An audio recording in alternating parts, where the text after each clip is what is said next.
Olá, está começando a discussão de hoje, recebendo em nossos estúdios o secretário executivo do Orçamento Democrático, Júnior Caroé, e vai explicar para a gente quando inicia o calendário das audiências públicas a partir de agora. Secretário, seja muito bem-vindo ao discussão de hoje. Muito obrigado, Angelina. Muito obrigado à TV Assembleia pelo convite de estar aqui um pouco conversando com o povo paraibano acerca da política estadual de participação social. Então, a partir de agora, sou todo ouvidos e, claro, totalmente à disposição. É um calendário já definido, inicia agora em 6 de julho, vai percorrer as 4 regiões aqui do estado. Como é que foi definido esse calendário, secretário? Então, nós passamos agora o primeiro semestre do ano, né, em conversas com o governador.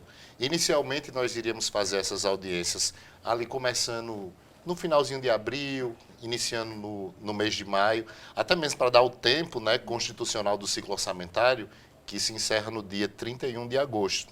Ou seja, até 31 de agosto a gente precisa estar fechando tudo.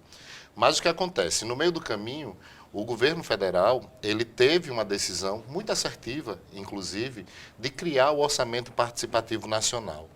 Então, mais ou menos em meados de abril, nós fomos convidados, enquanto governo, para ir até a Brasília e explicar um pouco como funcionava a metodologia aqui na Paraíba. E por que foi a Paraíba que foi a escolhida. Porque nós somos o único estado do Brasil que tem uma política de participação social consolidada e estruturada dentro de uma secretaria. Então, a gente foi lá, explicou tudo e deu início, então, ao processo do PPA Participativo Federal, que, inclusive, tivemos aqui na Paraíba no dia 13 de maio, lá no Espaço Cultural. Ou seja, a gente teve que esperar ocorrer todas as plenárias do PPA participativo para poder lançar a nossa.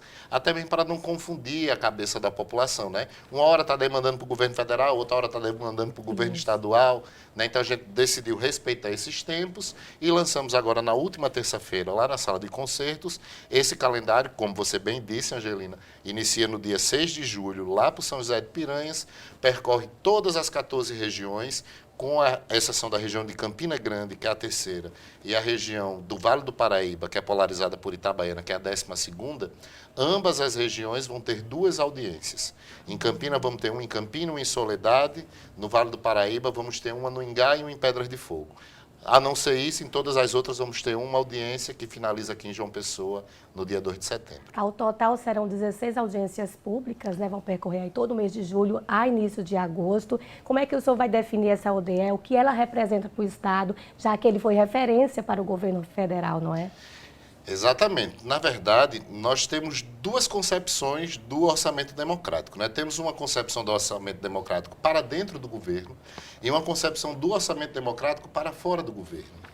Para dentro do governo, o orçamento democrático ela é uma secretaria auxiliar da Secretaria de Estado do Planejamento, Orçamento e Gestão, que hoje é conduzida pelo secretário Gilmar Martins e eu sou o executivo dele. Então, para dentro do governo, nós somos esse braço do planejamento governamental.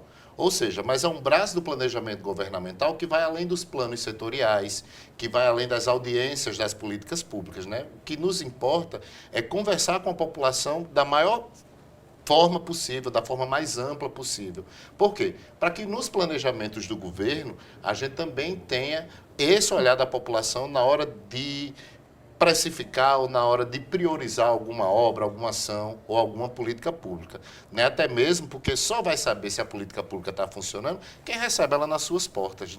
Eu vivo dizendo isso para as pessoas. Só vai saber se a nossa escola lá em Corema, Nobel Vita, está funcionando bem quem tem filho estudando lá. Só vai saber se o Hospital Regional de Pombal está funcionando bacana quem é atendido pelo hospital. Só vai saber se a PB que interliga a Lagoa Grande e a Areia está em boas condições de tráfego quem anda por ela. Então, a gente vai atrás dessas pessoas justamente para que a gente possa encontrar essas distorções e tentar minimizar as desigualdades do Estado, fazendo com que a gente ofereça o maior número de políticas possíveis no maior número de pessoas beneficiárias. Isso é o trabalho para dentro do governo. O trabalho para fora do governo, aí é o que a gente mais gosta, que a gente chama do nosso salário social também repetido pelo governador João Azevedo. Por que é o nosso salário social? Porque é impagável esse encontro que você tem com o povo da Paraíba. É impagável você sair daqui de João Pessoa e ir lá em Ibiara, no Vale do Piancó, e escutar a Dona Maria dizer: olha, governador João Azevedo, por favor, coloca abastecimento de água aqui na minha comunidade, já que a Cagepa não atende. Ou você sair daqui e ir lá para o Cariri e as pessoas do Cariri chegarem para a gente dizer: ô governador João Azevedo, aqui a gente está querendo aproveitar essa grande riqueza que nós temos, que é o sol.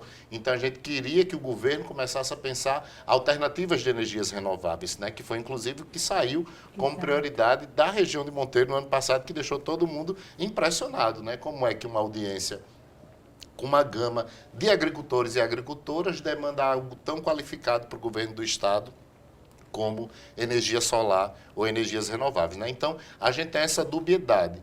A parte do planejamento para dentro do governo, mas a parte de cidadania e de democracia e de educação política para a nossa gente, para fora do governo. Então, o orçamento democrático é basicamente isso, é uma grande escola de democracia, de como a gente ajudar a população a saber priorizar bem aquilo que ela está demandando ao governo. É uma audiência feita pelo governo estadual para o povo, com a ajuda do povo. Elas que vão falar, as pessoas que vão dizer o que precisam naquela determinada região, não é, secretário? Exatamente. Em todas as 16 audiências, Angelina, não vai só o governador e o secretário do Orçamento Democrático, vai todo o staff do governo, né? O governo, ele se descentraliza por um dia. Então, vão todos os secretários de estados, né? Vão todos os diretores e presidentes de autarquia, não, todo mundo vai estar lá junto. É uma mesa, basicamente, com 50 pessoas. Né? Então, lá você vai ter Cagepa, vai ter SEAP, vai ter saúde, vai ter educação, e a oportunidade que a população tem, não de demandar só para o governador, mas de entender quem é o gestor que está cuidando daquela pasta que eu acho que está sensível.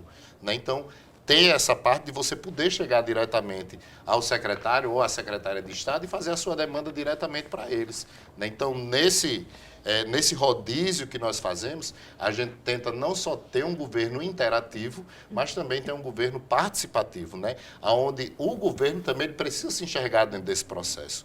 Porque não adianta o governador João Azevedo ter a sensibilidade, não adianta ele criar um mecanismo como o orçamento democrático, como uma Secretaria de Participação Social, se os outros secretários também não entenderem isso, né? Senão, isso vai ficar restrito ao orçamento ou à Secretaria de Planejamento. Então, para que todos os gestores e gestoras entendam que a participação ela precisa ser um método de governo, aí sim o governador convoca todo mundo para botar o pé na estrada, passar 2 meses andando, conhecendo a Paraíba e conhecendo todas as suas realidades. Em relação à participação das pessoas, como é que vai se dar essa participação? Vai ter um espaço para ouvir, vai ser por escrito, por votação eletrônica, como é que vai ser? Vamos ter 2 formas, né? A primeira forma que a gente prioriza é justamente a das audiências públicas regionais. Elas ficaram paradas aí por conta da pandemia da Covid-19 durante 2 anos. Então, no ano passado, nós tivemos essa grande responsabilidade de retomar essas audiências de forma presenciais, né? Então, também começamos, assim como começamos no Sertão, vamos começar no Sertão esse ano, começamos Souza, no Sertão. não é? Começa por São José de São Piranhas. José e vem descendo. Aí vem para Souza e vem para Itaporanga. No ano passado, a gente também começou nesse trio. Foi em Cajazeiras, em Souza e depois foi em Itaporanga, também no ano passado. E a gente convida para que a população ela saia da sua casa, né, dos municípios ali que estão vizinhos e vá, né, aproveita esse espaço que o governo está proporcionando para que a gente dialogue olho no olho, né, para que a gente possa, inclusive, traçar novos caminhos. Né? Tem muitas ideias, por exemplo, que o governo do Estado coloca em prática que saem de audiências do orçamento democrático, né? Que nenhum secretário ou secretária nem imaginaria como iria desenrolar aquele problema. Aí chega um João, chega uma Maria aí da Paraíba, vai lá, pega o microfone e diz: governador, acho que o senhor deve fazer isso. E, de repente, instala aquela luzinha na cabeça de todo mundo. Poxa, como é que a gente nunca pensou nisso? Né? Mas, claro, para aquelas pessoas que não conseguirem sair de suas casas, ou por dificuldade de locomoção, ou por questões de saúde, ou por questões mesmo da própria moradia, né? Porque agora o mês de julho é mês de férias, a gente tem muito menino dentro de casa, porque a gente gosta mesmo de ter menina aqui na Paraíba, é importante dizer isso, mas a pessoa pode participar também de forma digital. Né? Nós temos um site chamado Votação, sem o cedilha, Votação ODE, de Orçamento Democrático Estadual, .pb.gov.br. Vou repetir para você que está aí nos escutando em casa. É o votacãoode.pb.gov.br. E você acessando esse site, você vai ter a mesma dinâmica de uma audiência pública. Na audiência pública, quando a pessoa chega lá, você é convidado a escolher 3 áreas de políticas públicas que você acha que é prioritário para a sua região. Sim. Nós elencamos 34 áreas de políticas públicas que o Estado pode estar intervindo, né, diretamente. Então, você vai lá, escolhe 3. Para cada uma dessas áreas, você pode escolher uma obra, um serviço ou uma política pública que você queira que seja implantado dentro daquela área que você escolheu. Por exemplo, se eu estou na região de Princesa Isabel, lá na Serra do Teixeira, e vou participar da audiência e digo, olha, as minhas prioridades aqui serão agricultura familiar, saúde e educação. Então, para a agricultura familiar, eu vou escolher aquisição de tratores para a população do campo. Né? É uma demanda, manda para o governo. Para a área da saúde, eu posso escolher a reforma de uma escola estadual ali da região. Para a área da saúde, pode ser a melhoria tanto da UPA, né, quanto do hospital regional, ou a aquisição de algum equipamento, de uma ambulância, a implantação de algum serviço mais especializado dentro daquela área. Então, quando se passa a audiência, né, depois de cada uma das audiências, nós temos essas 3 demandas que são mais votadas Entendi. ou escolhidas pela população. O governador, no final da audiência, ele faz questão de dizer, essa região escolheu essa e essa audiência. Então, no ano seguinte, porque a gente está fazendo as audiências para preparar o orçamento de 2024, no ano de 2024, aquilo que foi priorizado por cada um dos lugares vai para o orçamento. Vamos explicar detalhadamente como é que vai Por ser em favor. 2024 daqui a pouco, no próximo bloco.